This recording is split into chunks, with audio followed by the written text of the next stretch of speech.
शिवि ददीच हरिश्चंद्र नरेशा रंत देव बलि भूप सुजाना। भगवान शंकर ने कहा राजा रंत देव की कथा पढ़ी? हाँ पढ़ी है। हरिश्चंद्र जी की कहानी कथा पढ़ी? हाँ पढ़ी है महाराज। अगर आपने पढ़ा है तो अर्थ क्या निकाला ये बताओ। शिव जी कह रहे हैं किससे? भगवान राम अंदर बैठे हैं और बाहर शिव जी खड़े हैं और दशरथ जी महाराज के हृदय को परिवर्तित करने में दोनों लगे हुए। अगर आपने सुना है पढ़ा है तो बताओ। अर्थ यही है, सहे धर्म हित कोट कलेशा। क्लेश मिला, राज्य चला गया, संपत्ति चली गई, काशी के बाजार में बिकना पड़ा, लेकिन उन्होंने सत्य और धर्म को नहीं छोड़ा।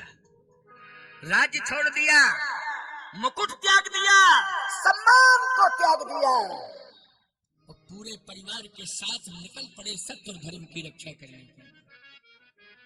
यहाँ तक कंडीशन आई काशी के बाजार में कि बाप को अलग किया गया और माँ बेटे को अलग कर दिया गया। बोलो, एक ही नगर में जहाँ बाप अलग रहता हो, माँ बेटे अलग रहते हो और दोनों का मिलन ना हो, इस प्रकार से प्रतिबंधित किया जाए। ईमानदारी के साथ बताओ, व्यक्ति टूट जाएगा, टूट जाएगा, टूट जाएगा। बोलो, टूट जाएगा कि नहीं? जब बेटी भूखी रह गई थी तो महाराणा प्रताप जैसा वीर कहने लगा था कि दिल्ली जाऊंगा, अधीनता स्वीकार करूंगा। बोलो, धैर्य टूट गया था कि नहीं टूट गया था महाराणा प्रताप का कि मेरी बेटी भूख से चिल्लाए, उसे घास की रोटी भी नसीब नहीं है। धिक्कार है राणा तेरे जीवन को। आज मैं दिल्ली जाऊंगा, समझौता करूंगा। मैं ये वेदना बर्दाश्त नहीं कर सकता हूँ। वो तो धर्म और सत्य पर चलने वाला थामाशाह, वो वास्तव में धर्म ही था, सत्य ही था। उसने महाराणा प्रताप को पकड़ लिया, का नहीं, मेरे पास इतनी संपत्ति है, सारी संपत्ति राणा मैं तुम्हारे चरणों में समर्पित करता हूँ, लेकिन प्रार्थना करता हूँ कि सत्य और शौर्य की रक्षा कर लो, ताकि आगे के लोग सत्य को स्वीकार करें और भारतीय शौर्य वीरता को स्वीकार करें।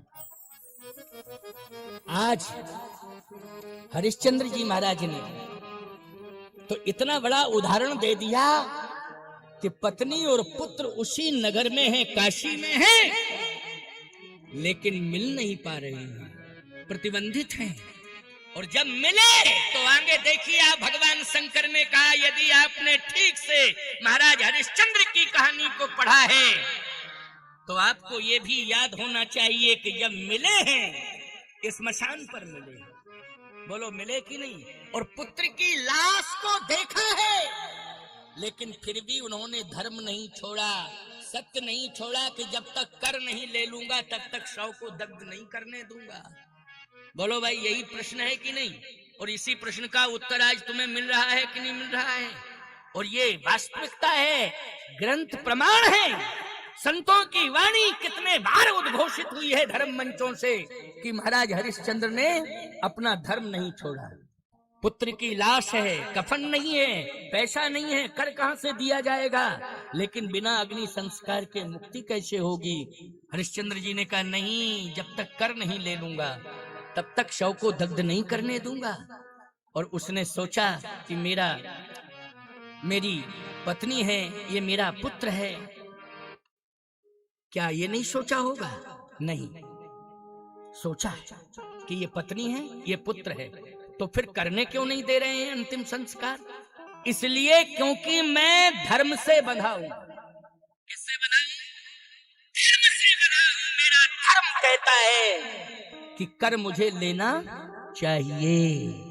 तो पत्नी ने कहा कि पहचानो, ये पुत्र है, पहचानो, ये आपकी पत्नी है। हरिश्चंद्र जी ने कहा ये मैं कब कहता हूं कि मैं पहचान नहीं रहा हूं, तू पत्नी है, ये पुत्र है, लेकिन मैं पत्नी का त्याग कर सकता हूं, पुत्र का त्याग कर सकता हूं, लेकिन जब तक जिंदा हूं तब तक सत्य और धर्म का त्याग नहीं कर सकता हूं। मेरा धर्म कहता है कि मैं कर लूंगा, इसलिए तुझे देना पड़ेगा।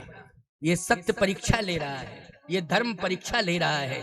और जैसे ही थोड़ा सा साहस किया तारा ने, उसी समय हरिश्चंद्र जी ने कहा खबरदार। दशरथ जी महाराज देख रहे हैं कि रोका जा रहा है, और ऐसे नहीं ललकार के, जैसे कोई अपरिचित व्यक्ति को डांटा जाता है ना, जिससे कोई परिचय नहीं होता है, उसे फटकारा जाता है, डांटा जाता है, इसी तरह से भाव भंगिमा में महाराज श्री हरिश्चंद्र ने कहा खबरदार, अगर तूने बिना करके शव को दग्ध किया तो आज पुत्र के साथ में तू भी निष्प्राण होगी, तू भी निष्प्राण होगी। तेरी अंतिम श्वास आज तेरे बेटे की लाश के सामने निकलेगी। माँ बेटे दोनों ही निष्प्राण माने जाएंगे। अभी तो पुत्र है, तू भी निष्प्राण होगी। उसने कहा कि मैं पत्नी हूं, मेरा अधिकार है, आप पति हैं। अगर नौकरी भी कर रहे हैं तो फिर जो अधिकार पत्नी पति को मिला है उसमें पत्नी भी शामिल हो जाती है। बोलो हो जाती है कि नहीं हो जाती? बस अंतर इतना है कि आप ड्यूटी दे रहे हैं, लेकिन ड्यूटी से जो भी आपको मिल रहा है सत्य धर्म का संबल, उसकी अधिकारिणी मैं भी हूं। बोलो है कि नहीं? इसलिए मुझे भी अधिकार है। भले ही आप जो है कर मांग रहे हैं, लेकिन मोक्ष दिलाने का अधिकार मुझे भी है कि मेरे बेटे को मोक्ष मिल जाए। इसलिए साहस करके वो जैसे ही आगे बढ़ी और शव को दग्ध करना चाहती है, उसी समय हरिश्चंद्र जी ने हाथ से एक शस्त्र उठाया। अब वहां तमाम लकड़ी पड़ी रहती हैं इस स्मशान पर, तो क्यों भाई, वहां तो अग्नि संस्कार होता है। तो एक लकड़ी को उठाया और जैसे ही उठा करके वार करना चाहा, उसी समय सत्यनारायण भगवान प्रकट हो गए। बस हरिश्चंद्र तेरे सत्य की परीक्षा हो गई। उसी समय सत्यनारायण रोहित पर दृष्टि डाली, और जैसे ही कृपा दृष्टि हुई, रोहित खिलखिला करके हंस पड़ा और भगवान के चरणों में साष्टांग प्रणिपात करने लगा। अपने माता पिता के चरणों में प्रणिपात करता है। गई बहोर गरीब निवाजू, सरल सबल साहिब रघुराजू। जो चला गया था हरिश्चंद्र जी का, धर्म और सत्य के कारण वापस आ गया कि नहीं आ गया? पुत्र भी मिल गया, सत्य धर्म की रक्षा भी हो गई। लेकिन आज तुम पुत्र के पीछे सत्य छोड़ रहे हो, धर्म छोड़ रहे हो। विचार करो। बस दशरथ जी ने जैसे ही नेत्र खोले, उसी समय तुलसीदास जी ने लिख दिया आसमन गुनय। गुनय यानी मन जो है बदल रहा है। पहले मन क्या था, राम बन जाएं, लेकिन हरिश्चंद्र की कहानी, रंतदेव की कहानी, दधीच की कहानी, इनको याद किया और इनके कर्तृत्व और व्यक्तित्व पर चिंतन हुआ। हृदय परिवर्तन हो गया, हृदय परिवर्तन हो गया। गोस्वामी तुलसीदास जी को लिखना पड़ा। मन पहले था राम अयोध्या में रहे, लेकिन अब मन बदल गया। असमन गुने राव नहीं बोला, ओ पीपर पात सरिस मन डोला। पीपल के पत्ते की तरह मन डुल गया। इसका मतलब ये है कि दशरथ जी महाराज ने मुखर राम वनवास की स्वीकृति नहीं दी। दशरथ जी ने मौन होकर के मौन स्वीकृति दे दी है। मौनम स्वीकृति लक्षणम, मौन स्वीकार का लक्षण माना जाता है। असमन गुनय राव नहीं बोला, मौन स्वीकृति। कौन स्वीकृति? राम वनगमन में मौन स्वीकृति।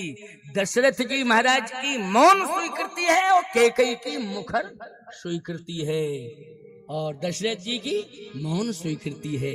आज राम वनगमन सत्य और धर्म के साथ जुड़ा हुआ है, और राम जी का वनगमन जगत के कल्याण के लिए हुआ है।